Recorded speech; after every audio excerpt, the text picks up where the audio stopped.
Hey everybody, Zach here, and today on Why I Made This, we've got the Golden Fleece Fuzz. There it is. The little fuzz that could, my favorite fuzz circuit on the planet. So, why'd I make this? I had a friend who had this pedal called the Fuzzy Nuts by a man named Alan Yee. All sounds made up, but it's not. And he said, I'd really like a backup for this because I can't find another one. Supposedly Nels Cline had used this circuit. It was really cool, and he said, I just really want a backup, and after you make it, you can do what you will with the circuit. So I copied it, dissected it, and made my friend Desmond a backup, and then made me some just to take around to some buddies, and everyone that heard it fell in love with it. So pretty quickly I decided I've got to make this into a pedal. Thus, the Golden Fleece was born. Initially, it was in a larger box. It had a ram skull on it, really minimal stripped back look. Eventually, I changed it to kind of fit with the iconography of everything, thanks to one Robert Keeley, who said, I like your stuff, but I can't tell that that's part of the same brand, so why don't you rework that? And I did, and I owe him a debt of gratitude because of that. But initially, the circuit was an exact copy of that Alan Yee Fuzzy Nuts. I pretty quickly realized it needed more output and gain thanks to input from players, so we did that and shifted to the mini format. And it's remained basically the same this whole time. The aesthetic has changed, some of the ways we build it has changed, but the overall circuit, the overall feel and tone between this one and some of the earliest ones I made are basically the same. So what is the sound? So the Golden Fleece is kind of like the perfect overdrive fuzz hybrid. Rolling back, it cleans up really well. Kind of like a fuzz face, but it doesn't get as bright.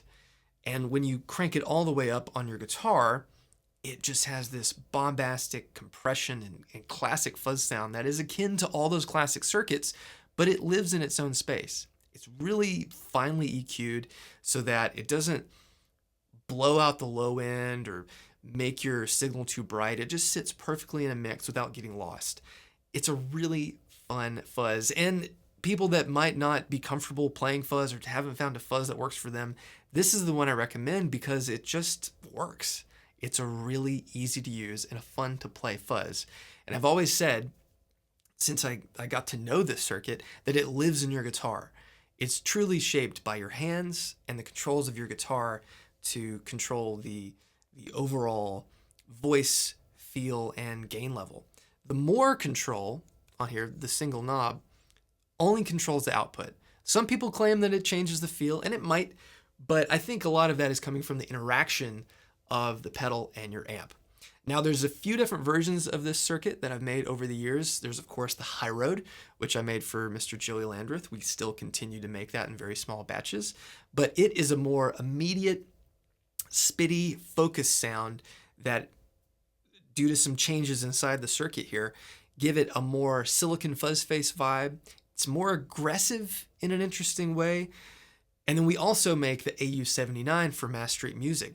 That pedal is really just a copy of the earliest ones. It's lower gain, really more fuzzy overdrive than just straight up fuzz, and it works really well stacking. I love that circuit a lot, but they all kind of live within this similar camp. Now, who is this for? This is for the person that just likes fuzz. This is for the person that has one little spot on their pedal board that says, I need something fun there. It's a good option. And it's also for the person that may not understand fuzz or needs their first fuzz pedal. This is the perfect introduction to that. Now, any caveats? Doesn't like being after a buffer, just like most fuzzes. But apart from that, I don't know. There's not a lot of shortcomings if you like fuzz. Now, it is picky with power, like most vintage fuzz pedals. Sometimes you run into that problem. But all in all, it's just a really fun, easy to use fuzz circuit that I'm really proud of. And I hope that people will continue to check out and try and see if this is the right fuzz circuit for them. There's been a lot of variations over the years. The look has changed over the years, but at its heart, it's the same little pedal that we've always made. So thanks for checking it out. Going to run through some more sound samples, and yeah, catch you guys later. See ya.